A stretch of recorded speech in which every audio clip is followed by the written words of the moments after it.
The morning the world tilted was quiet in a way. Grief makes quiet. Small details screamed.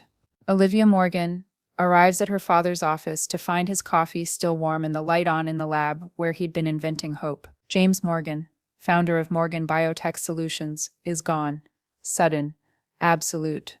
The coroner calls it an instant heart attack. Olivia's chest tightens, not just from loss, but from the weight of unfinished work and the heavy silence of people who'd once promised loyalty. At the funeral, the theater of sympathy unfolds. Board members who laughed with James at company dinners offer practiced condolences. Richard Blackwood, the new husband, at family dinners, and now the man who will sit in James's chair, smiles with a comfort that feels like an accusation. Margaret Liu presses her hand to Olivia's shoulder and talks about preserving legacy while scanning for advantage. Thomas Garrett murmurs about stability and experience. Thin phrases that sound like a campaign. Grief exposes character, and for Olivia it reveals absence where she expected faith. People line up to shake her hand, promise support. Their eyes stray to the seat where James used to be, mapping succession in the quiet, the words meant to soothe land like gravel. "We'll protect it," they promise.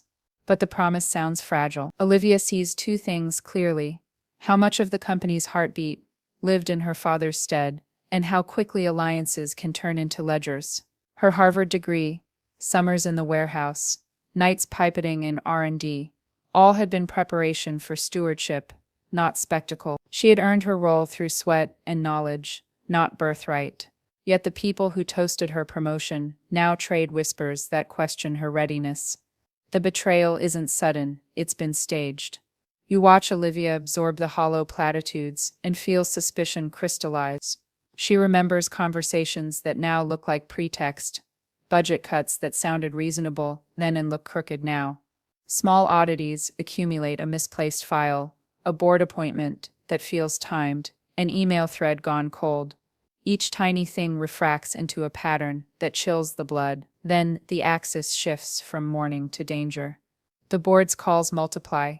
There's talk of a meeting, then a vote.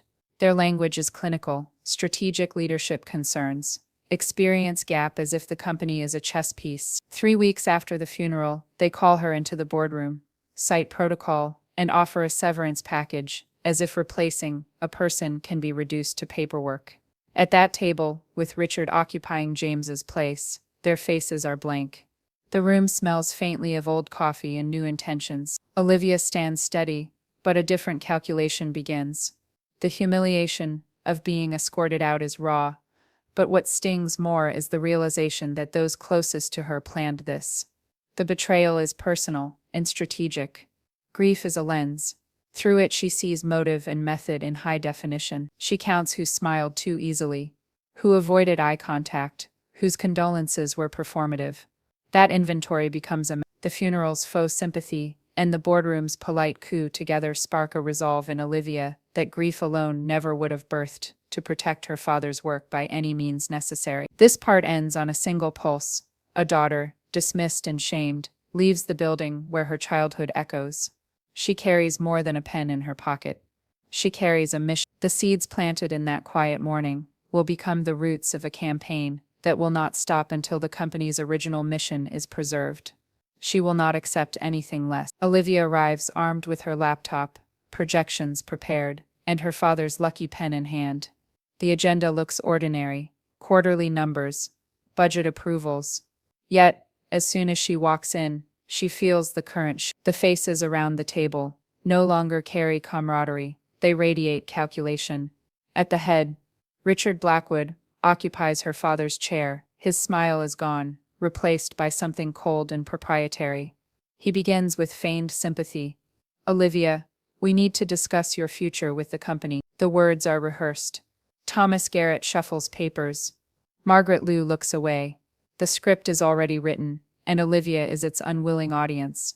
They call her brilliant, but unprepared. They dress betrayal in corporate language, phrases like stakeholder confidence and strategic leadership. Each sentence slices deeper. Olivia listens as they disqualify her, not because she lacks knowledge, but because her presence blocks their ambition. Her life spent learning every corner of Morgan Biotech warehouse, labs, sales, operations, is dismissed with a gesture. Margaret interrupts with counterfeit gravitas. The stakeholders need someone with decades of experience. What she really means is someone pliable. Someone not named Morgan. Olivia sees it in the glances exchanged, in the silence of those who once toasted her. Her stomach knots, but her voice stays steady. You mean someone who isn't me? The vote is a decision packaged as necessity, designed to look professional. They offer her severance, like a parting gift. 6 months of salary, health benefits, the language of charity for the woman who should be leading them. It is both insult and dismissal. Security waits at the door. Olivia asks calmly if they really need guards. The reply protocol lands like a sneer. She gathers her belongings slowly, deliberately. Her father's pen slides into her pocket. That at least will not be theirs. The walkout is humiliating. Employees line the hallways in stunned silence, watching the founder's daughter escorted as if she were a criminal. The board believes the spectacle is final. That shame will silence her. But inside Olivia, the sting mutates into something harder. Each step steals her resolve. Richard smirks as she leaves. Voice low enough to poison, but not console. Don't make this harder than it has to be. Olivia stops, turns, and lets her words land sharp. I'm James Morgan's daughter. You think you've won, but you have no idea what's coming. The building she grew up in, her second home, her father's life's work, falls behind her. At that moment, Olivia realizes she has been underestimated.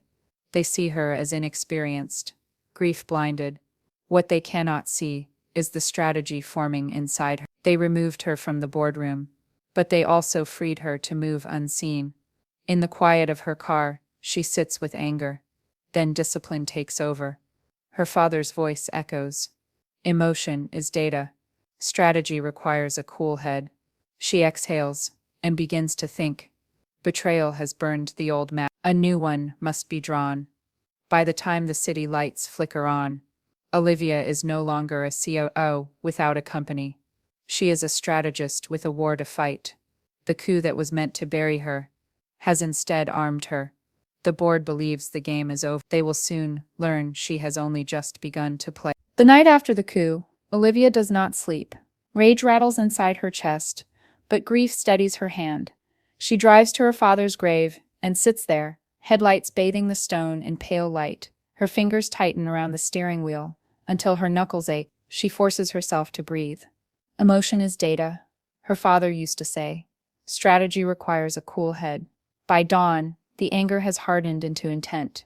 The first step in any war is intelligence. Olivia hires a private investigator, a discreet professional recommended by an old college roommate who had survived a corporate divorce. I need everything, she tells him. Meetings, emails, trades, anything they believe is hidden. He nods, already knowing the scale of what she's asking. What he uncovers chills her blood. 6 months before her father's death, small but deliberate stock transactions began. Blocks of shares slipping quietly into offshore accounts. The amounts were just under reporting thresholds designed to avoid attention. To anyone else, the pattern would look like market noise. To Olivia, who knows the shareholder base as intimately as her own reflection, the movements scream manipulation. Cayman funds, Delaware shells, all threads weaving back to a familiar hand. Richard Blackwood's attorney, but the stock trail is only the beginning. Through a sympathetic IT administrator, the investigator gains access to encrypted board emails. Olivia scrolls through them late at night, the glow of her laptop painting her face in icy light. Phrases leap out, slicing her like glass. Phase 1, consolidation. Once JM is out of the picture, sideline O before she rallies support. Her father reduced to initials, her reduced to an obstacle. The betrayal had been seeded while James Morgan was still alive, even as they toasted his health across the table. Olivia reads further, each word driving nails into the coffin of her trust. The board's endgame is clear. Sell the company's crown jewel, its cutting-edge cancer immunotherapy research, to Apex Pharmaceuticals, their fiercest competitor. The formulas James spent 2 decades refining, treatments that could save millions, would be gutted, locked away, or repackaged at obscene prices. Apex gets patents, the board gets golden parachutes, and patients lose hope. The messages are worse than corporate scheming. They are treason against everything Morgan Biotech stood for. Thomas Garrett calls her father too sentimental about legacy. Margaret Liu writes bluntly about shorting the company's stock through intermediary. Richard promises Apex a seat on their board in exchange for a fraction of real value. Olivia feels bile rise in her throat. She closes the laptop and presses her palms to her eyes. The betrayal isn't just business. It is personal. They are not only stealing her inheritance, but weaponizing her father's vision for profit. What hurts most is that they plotted while he still breathed, while she still believed in their loyalty. Then buried in legal archives comes a spark. Section 47B, subsection 3 of the corporate bylaws.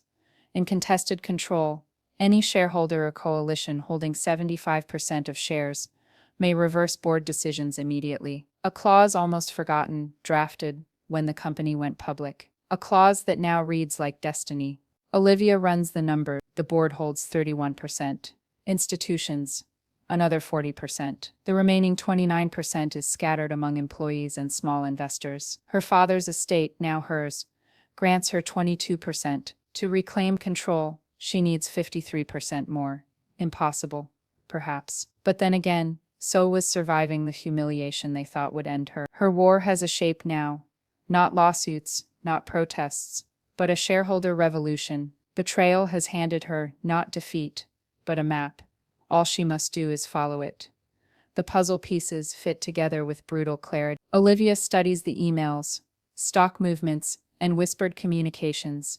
And what emerges is not just betrayal, but an orchestrated heist. Apex Pharmaceuticals isn't merely circling Morgan Biotech. They are in direct conspiracy with the very board sworn to protect it. The plan is elegant in its ruthlessness. Apex acquires the company's immunotherapy division.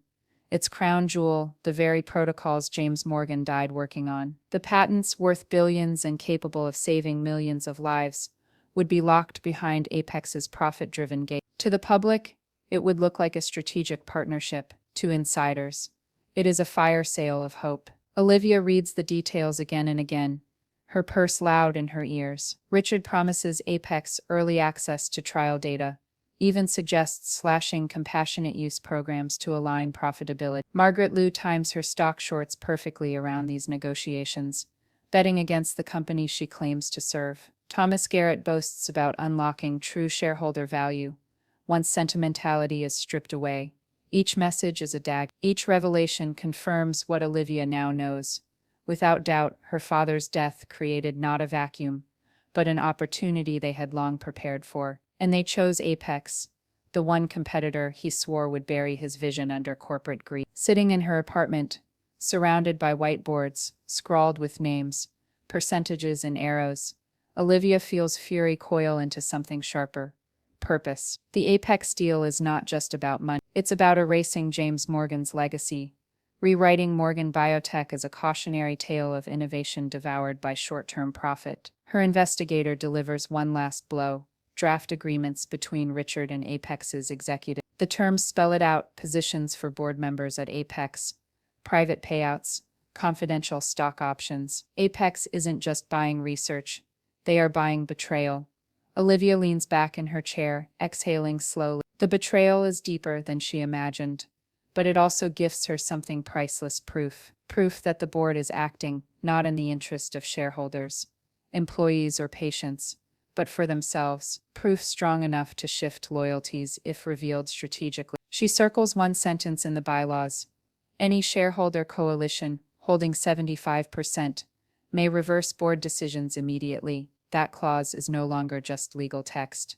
It is her lifeline. Her inheritance grants her 22. With evidence of the Apex plot in hand, she can appeal to those who actually care about the mission. Researchers, employees, pension funds, early investors, people who owe loyalty, not to Richard's schemes, but to James Morgan's vision. The Apex betrayal becomes her rallying cry. She will not present it as mere corruption, but as treason against the patients who rely on affordable diagnostics, against employees whose livelihoods would be gutted, against hospitals that depend on Morgan's research. Olivia smiles, though it is sharp, Nothing like the trusting grin she once wore in that boardroom. They thought they were securing their future by aligning with Apex. What they've really done is hand her the weapon to destroy them.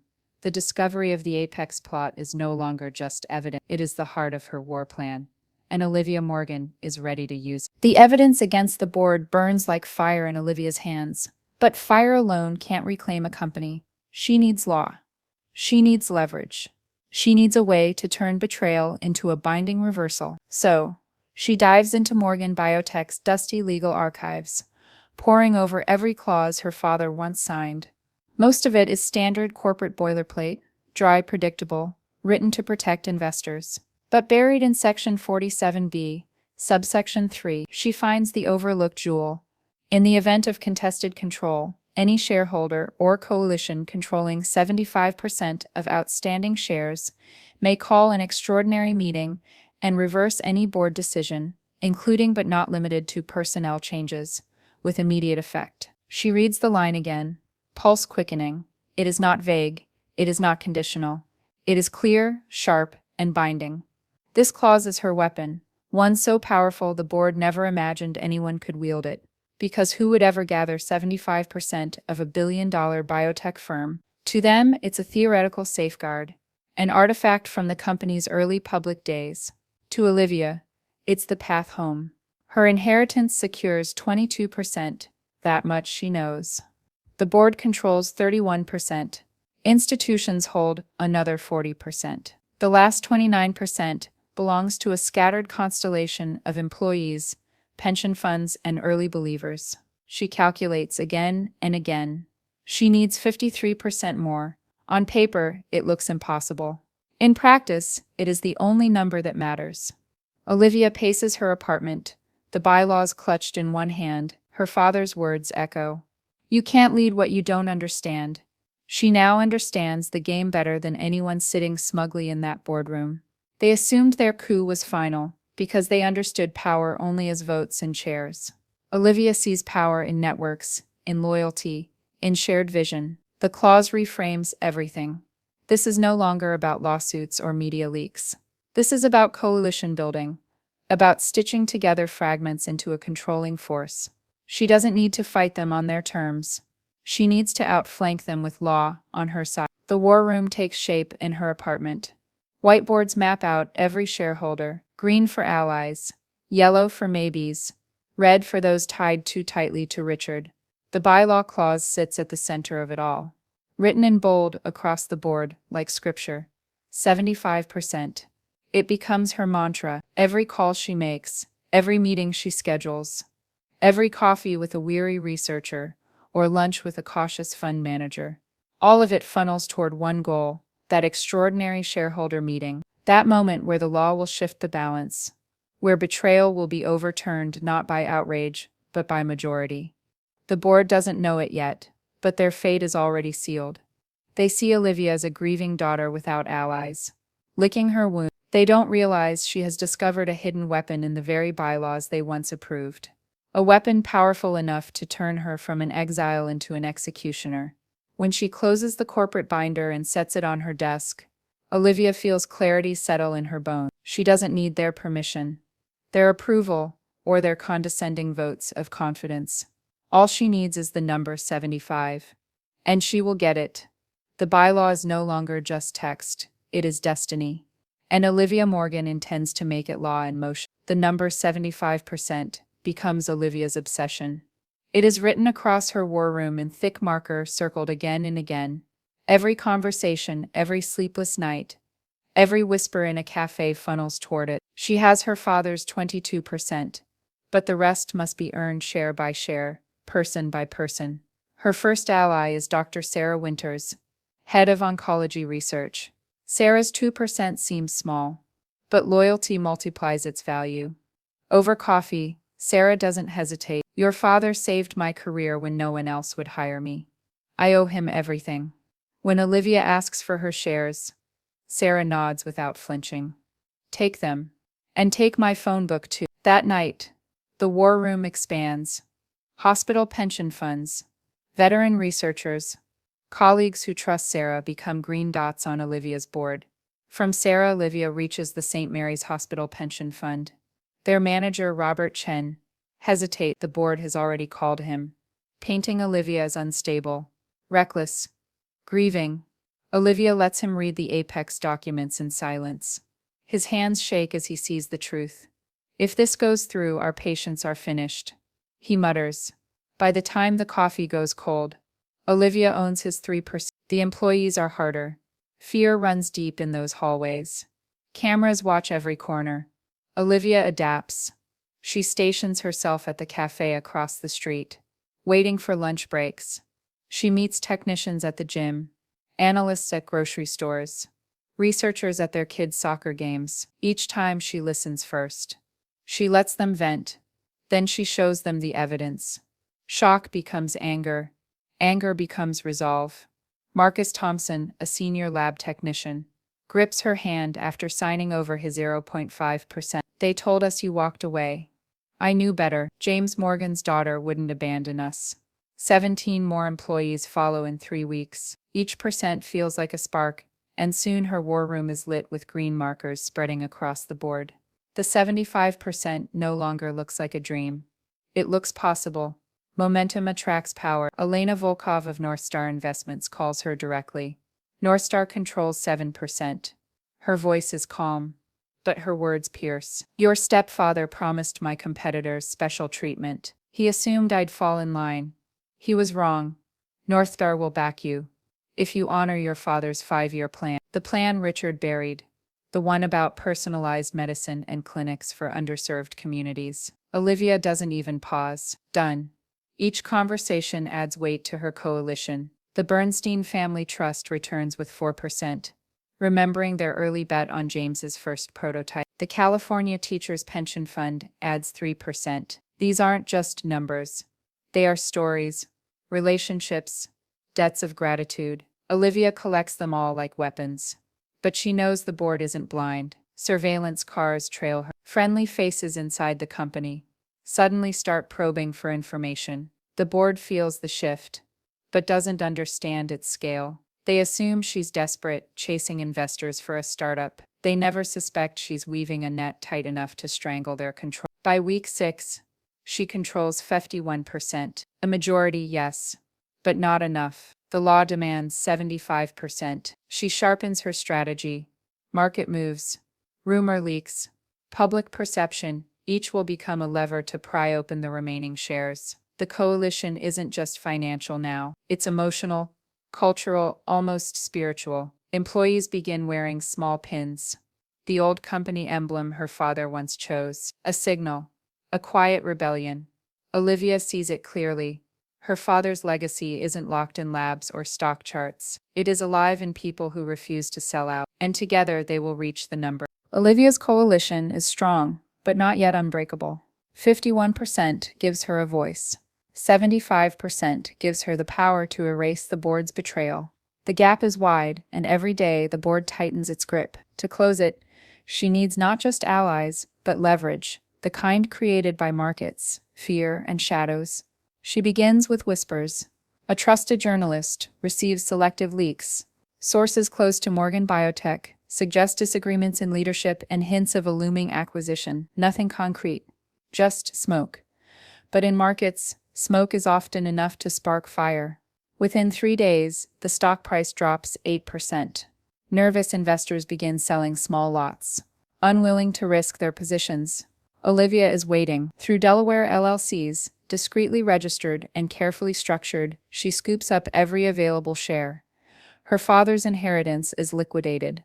Savings are poured into the plan. She sells her car and rides the subway. Her disguise now anonymity among commuters. Each purchase is small enough to avoid detection, but deliberate enough to build a hidden empire of stock. The board watches the price dip with alarm, but mistakes it for ordinary volatility. They suspect gossip, not strategy. Olivia feeds that belief. She incorporates a new company, Prometheus Biosystems, on paper only. Then she leaks its existence. At conferences, she drops hints about new ventures. Her LinkedIn updates speak of fresh directions. Soon the rumor spreads like wildfire. James Morgan's daughter is building a rival. The board panics. Emergency meetings are called. Memos circulate warning employees about intellectual property theft. Legal teams draft threats of non-compete enforcement. They chase shadows, believing Prometheus is the real enemy. In truth, Olivia is buying their company back piece by piece, right under their noses. Each rumor fuels more fear. Investors worry about instability and dump their shares. Olivia's shell companies catch them before they hit the market floor.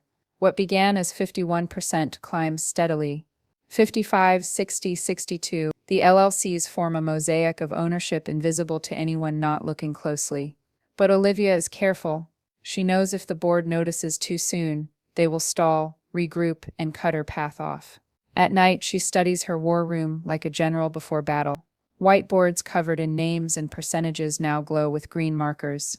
Each Delaware entity is listed in a neat column, its holdings growing by the day. She balances proxies with direct ownership, weaving a structure too complex for casual scrutiny. Her allies play their roles flawlessly. Elena Volkov at North Star continues to seed doubt in board-friendly circles, amplifying whispers of Prometheus poaching talent. Dr. Leong accidentally lets rumors slip about defecting to Olivia's supposed startup. The board grows paranoid, chasing false trails, while their real problem expands quietly in financial filings. By week 8, Olivia controls 67%. The gap is narrowing, but she knows she must press hard. Another wave of leaks, another dip in confidence, another flurry of small sales, and her Delaware web absorbs them all. What began as rumor has become weaponized psychology. The market believes Morgan Biotech is unstable. Olivia turns that instability into ownership. The board still sees her as an outsider throwing tantrums in exile. They don't realize she has built a hidden kingdom beneath their feet. Each percentage she captures tightens the noose. Soon their majority will mean nothing. Soon the bylaws will be hers to wield. The market is her battlefield. Shell companies are her armor. And fear is her sword. Olivia knows numbers win the vote, but evidence wins the war. Ownership without proof leaves cracks the board can exploit. To bury them completely, she needs more than shares. She needs undeniable documentation of their corruption. That proof arrives from a man she never expected. Frank Morrison, her father's first CFO, retired for years. Frank calls her one late night. His voice is gravelly but sharp. Your father never trusted Richard. He asked me to keep records, just in case. The next day, Frank arrives at Olivia's apartment, carrying an unremarkable banker's box. Inside it lies dynamite. Financial records reveal Richard skimming millions from R&D budgets, funneled through phantom contractors. Emails detail price manipulation around FDA announcements, timed to benefit insiders. The most damning is an audio recording. Richard 2 years earlier discussing how James Morgan wouldn't lead forever. One way or another, he'll step aside.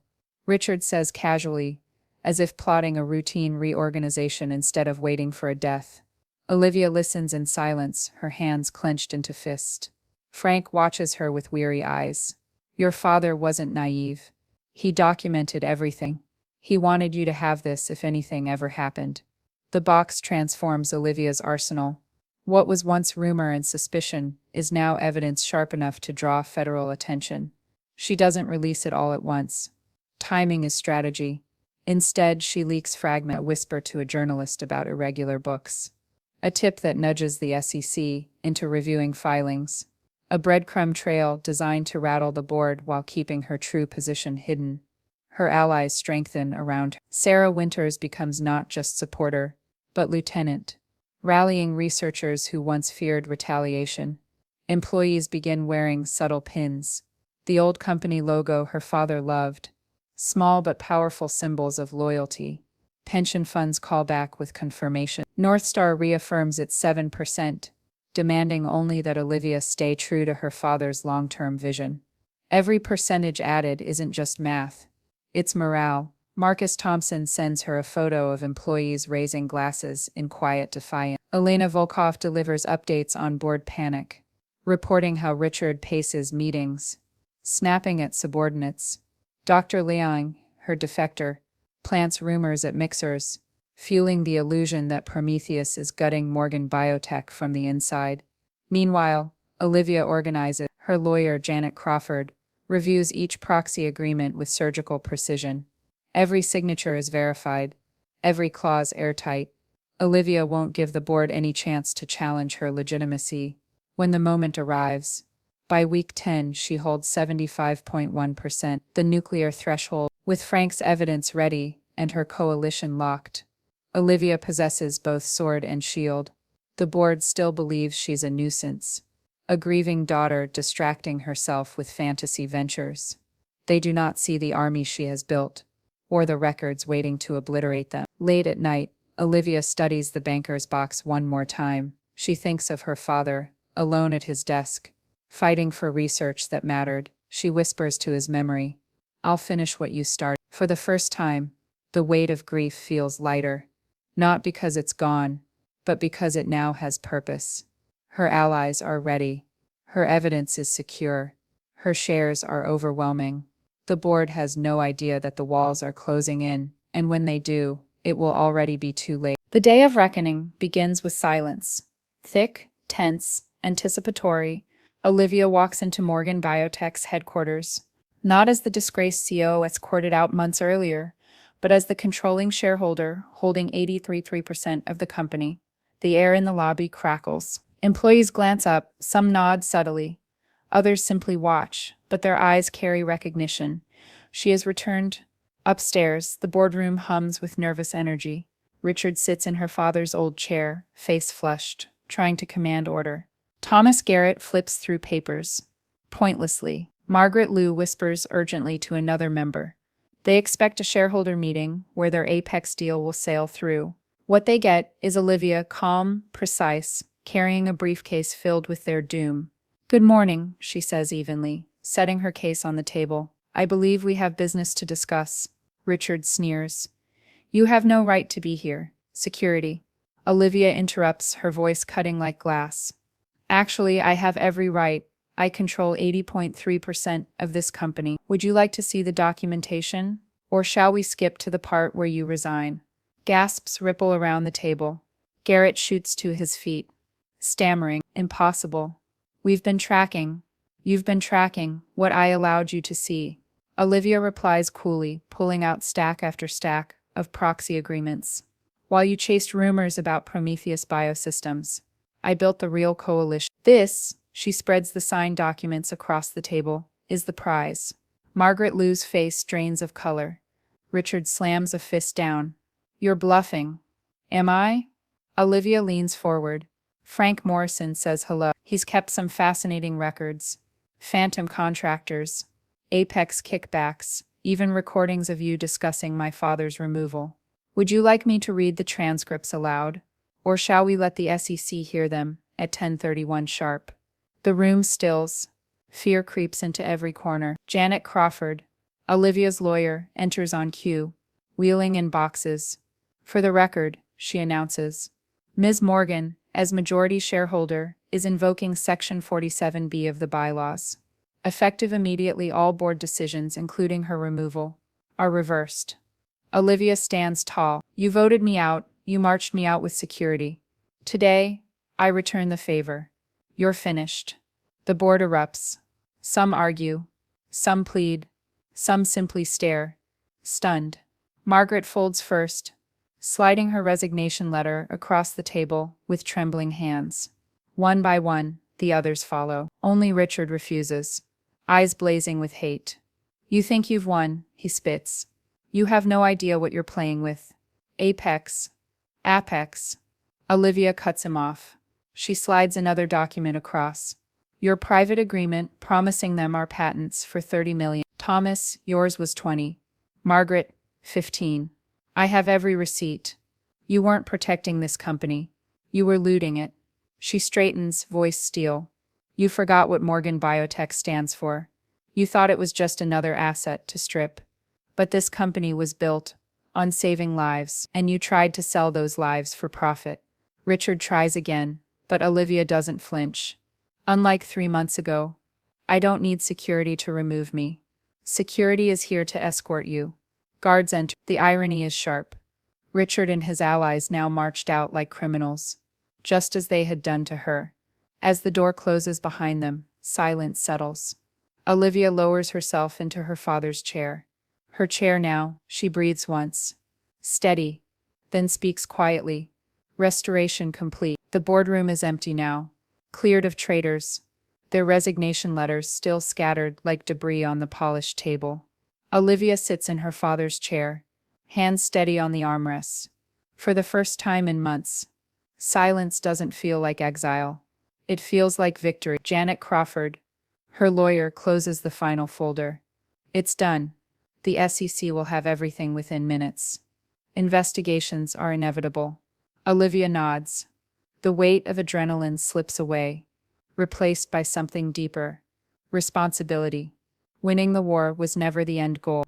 Preserving her father's vision was. She drafts her first act, as CEO, with the pen she carried out the day they escorted her away. On Morgan Biotech letterhead, she writes, "To all employees, the Apex deal is terminated. Your jobs are secure. Our mission continues. Innovation with purpose. Profits with principles. Success with soul. These values return today." Her signature marks not just authority, but a promise. This company will never again be treated as a carcass for scavengers. News breaks within minutes. Founder's daughter reclaims Morgan Biotech in stunning coup. Apex deal dead. Federal investigators circling ousted board. Reporters crowd the lobby, hungry for comment.